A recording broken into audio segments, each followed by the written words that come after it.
Hello everyone, welcome back. So today I am sharing with you my process for altering books. And it's just that this is my process. Process, I like when how some people say it that way, process. But anyway, so yeah, this cover here, I really don't like the flower. I like everything else about it, but the flower wasn't really working for me. And this is one, love the rose on here, but I will probably change some things up on this one as well. And I've already started putting, getting it ready, just adding some signatures to that. That's the inside there. And with this one, you guys, oh my goodness, I kept putting so many coats on this one. You can see the underlying coat right underneath this one, and it's a green and it's showing through. I actually like how that turned out. So that was something that I'll be using. Again, I like that technique. So these are those. And I have these ones already. I've already done a video over these, you guys. Sorry, yes, this is a late video. But anyway, this was a hint of silver. This is a hint of bronze. And this one here is a hint of gold. So these were the three hints of. Yeah, so you guys, some of you probably already saw these. So they are altered books, and I'm going to share with you how I alter them.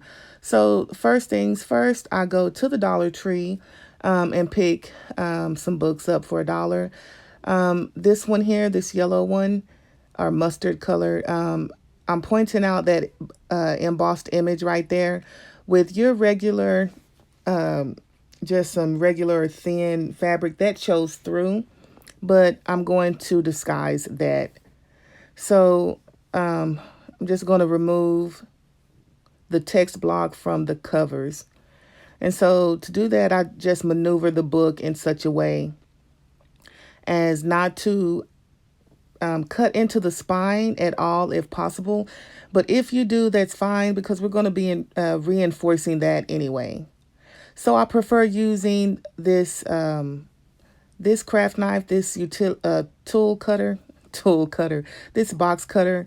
I love this little thing. It's very handy. It feels comfortable in your hand, and I can, extend the blade. Whereas our old X-Acto knives, it's just not the same, you guys. This one here gets the job done. And so I'm just going to go ahead and remove the text block, being very careful not to cut myself. Okay, so now that that's removed, you can keep those and make lots of things out of those book pages. So I need to cut a piece to mimic the lightweight chipboard, like a little bitty lightweight cardboard that's on the spine of the book. I need to mimic that. And that's the piece that I'm talking about right there. It gives a little firmness to the book.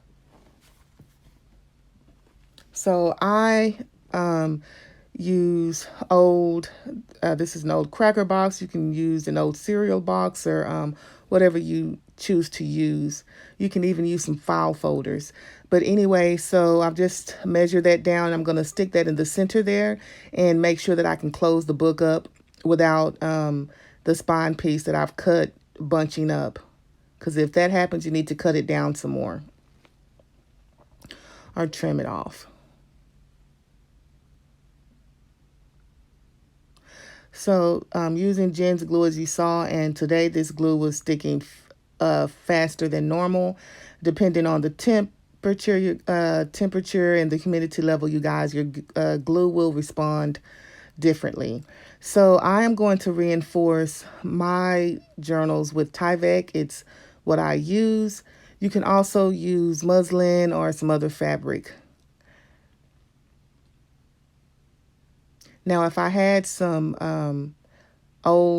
at this point, if I had some old Tyvek that I'd received, with some purchase, I would prefer to use those first because Tyvek is quite pricey.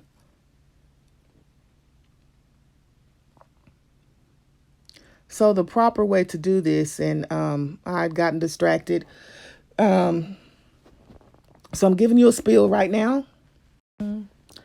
So I'm giving you a spiel right now over glue. Those are art glitter glue and then Jen's comparable glue.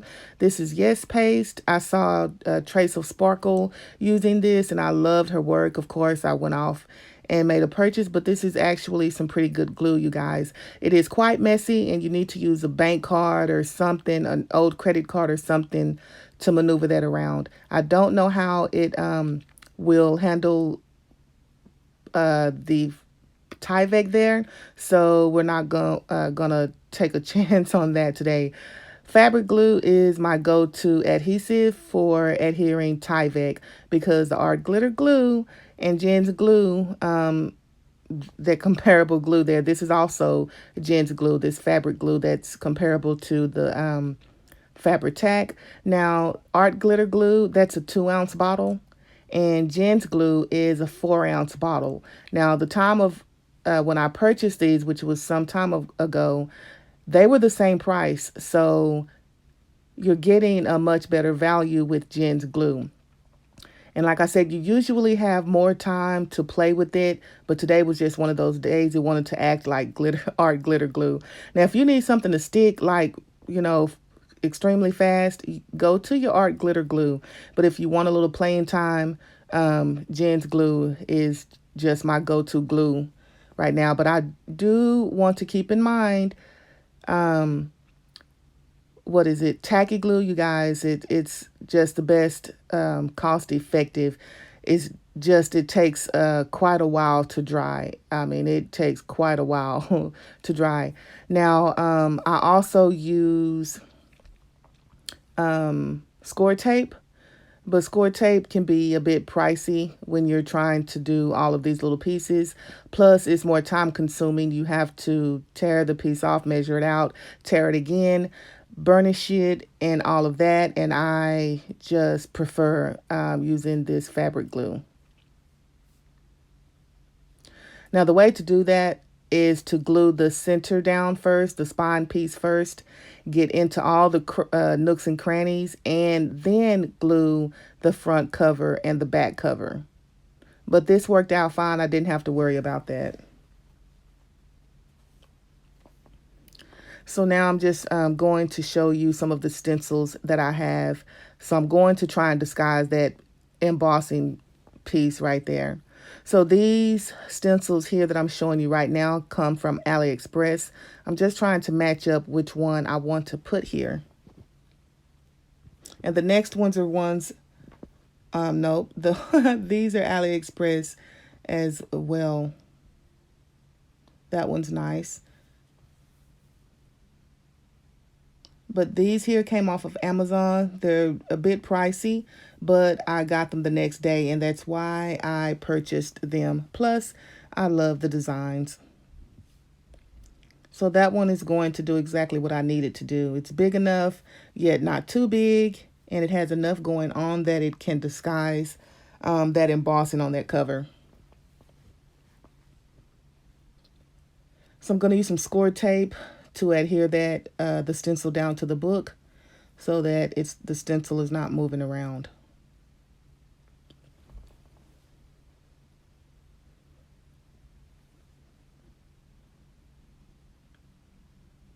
Now I'm using some modeling paste, and I like to have a thick layer, and then I'm making sure that I level it out. But yeah, I like a thick layer. You don't have to go so thick as mine. I just like for my, I prefer the look when the raised embossing stands out quite a bit. So that's what we end up with. Now I'm going to clean my stencil and my tool there so that it doesn't get dry and render itself useless. Now this is why I stopped using the tube from Walmart and went to the container of modeling paste, because all that extra paste goes back into the container. The lid is put on top of it, and it's more cost effective at the end of the day. Now, this one, you see the red book cloth there, that will show up if you just use, if your fabric is not really thick, that's going to show through, and I do not like that. It's not, you can't notice it at first so much, depending on how, thick or thin your fabric is, but I don't like that. So I am going to end up doing something to cover that or disguise that. And when I went to cut this text block out, you guys, it was a dream. I cut it down the center there, that spine there, and then I just had to pull it apart, and it just came off very smoothly. Just like that.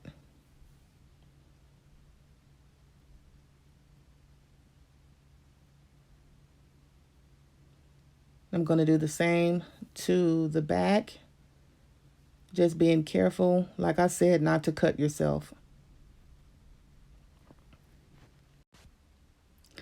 Oh my goodness. So I thought I was recording, and apparently I was not. So anyway, I am just going to cut the other piece off to remove the text block from this one completely as well. Just remembering to keep your hands, your fingers out of the way. And so it's a little difficult trying to do this with while recording. So the easiest way at this point was to just lay it down on the cutting mat and then remove it from that, remove it that way. So whenever you're using this, remember to keep the sharp part of your box cutter knife, or whatever you're using, knife, your craft knife, angled towards the text block, because you can cut into that. You really don't want to cut into your spine piece. If you do, it's okay. You're going to cover it in Tyvek, or just use some bookbinder's tape.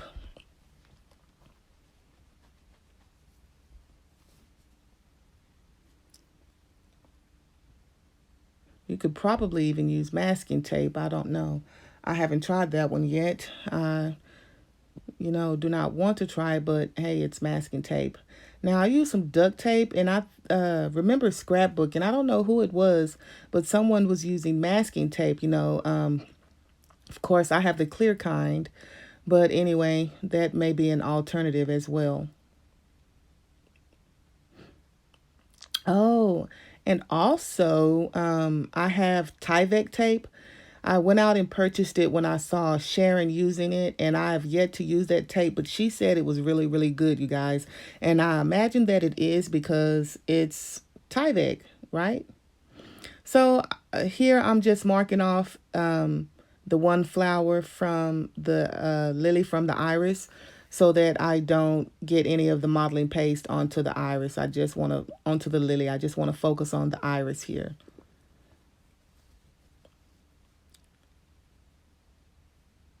And this is it, you guys. That is all that there is to it at this point. So I believe I am going to connect the other video to this one, so that it's just one video on altering books, on my process and altering them. So yeah, you guys just hold tight, and I'll be, shall I say, back with the next one if I'm going to connect it. Just hold your horses, guys.